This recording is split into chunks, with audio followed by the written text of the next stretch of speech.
I wanted to jump. I needed to jump. I'm not suicidal. It's just hard to explain. I like my life. I want to live. I get better than average grades, do debate, track and field, and play trumpet and pet band. I'm dating an awesome person and we don't fight. I want to go to college. And before that, I want to have a great senior year. People seem to like me. I'm not gorgeous or anything, but I look pretty good. So there's nothing wrong with my life. But I have anxiety. According to ADA.org, more than 40 million adults in the United States alone have anxiety, but only 36.9% of those people get treatment. From the years 2000 to 2012, the United States was the only one to have increased suicide rates by 24.2%. When I was going through my hardest times, I had friends help and encourage me to not let it get to my head. Through the Prose Life Inside My Mind, written by 31 different authors and composed by Jessica Burkhart, we will see that it's important to know you too matter. Depression usually makes me park myself on the couch and watch TV, or traps me at my desk while I'm trying to do work. I do a lot of staring, a lot of time-wasting activities to help me mute out the world. When I have anxiety, my heart starts to beat fast and my head starts to sweat and I can't sleep at all, or I feel like I need to sleep all the time. What do you think triggers it? It's just anything, everything. I can literally think about having anxiety and either have a panic attack or just sit here and hope it goes away. I have anxiety all the time, so really, panic attacks aren't as bad as some of the other stuff. The year I turned 13 was the worst year of my life. I was not ready for my beauty, not ready to be seen as something besides a little girl. Not ready for a new school, drugs, or a sociopathic bully. Not ready for another new school a few months later. Not ready for more drugs, and not ready for sex I did not fully consent to.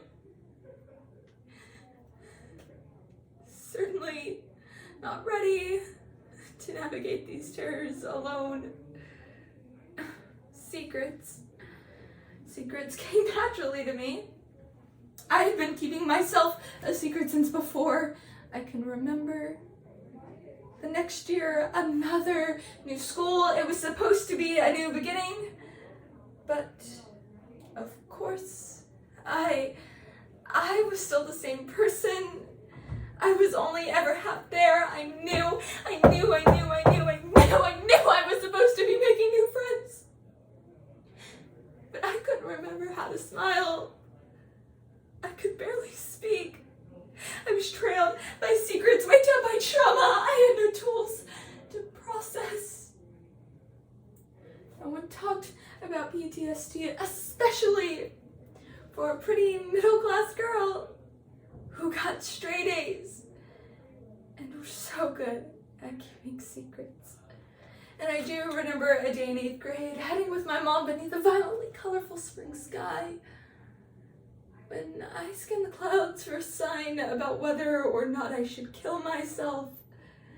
My adolescents were filled with fantasies of death smashed between the wheels of a car, falling from a high ledge, shot by a random stranger.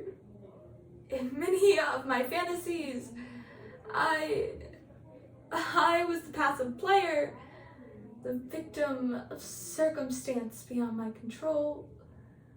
Over time, my fantasies grew more specific and also more resonant. I imagined overdosing or cutting my wrist to bleed out in the bathtub. A dangerous form of mental play acting for a girl.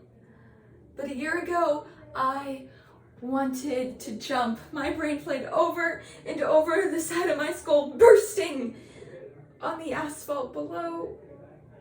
A perfect circle of blood and gore painting the street like artwork. I never wanted food, water, or air the same way I wanted to see that art. I cried on that bridge, begged to myself to not want it. I honestly don't know how I got through it that day.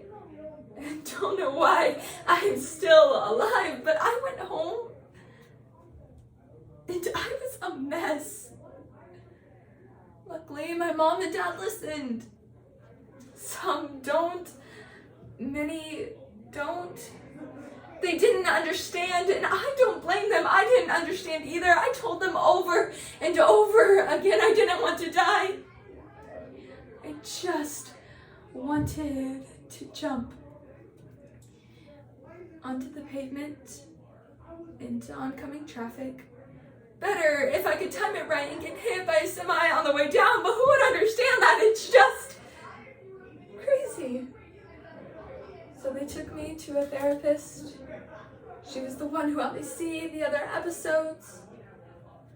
The bridge episode was just the one big enough to get my attention. The first time the soundtrack got loud enough to drown out my own brain. Meds didn't make the compulsions go away. And they certainly didn't change me from wanting to somehow destroy myself. But they softened the soundtrack.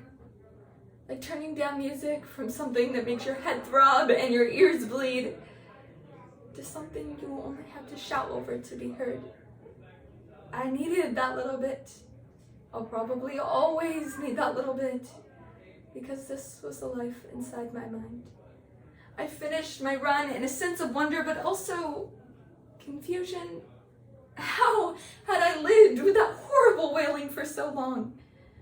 It had just vanished. Was this the lightness and freedom that other people felt all the time?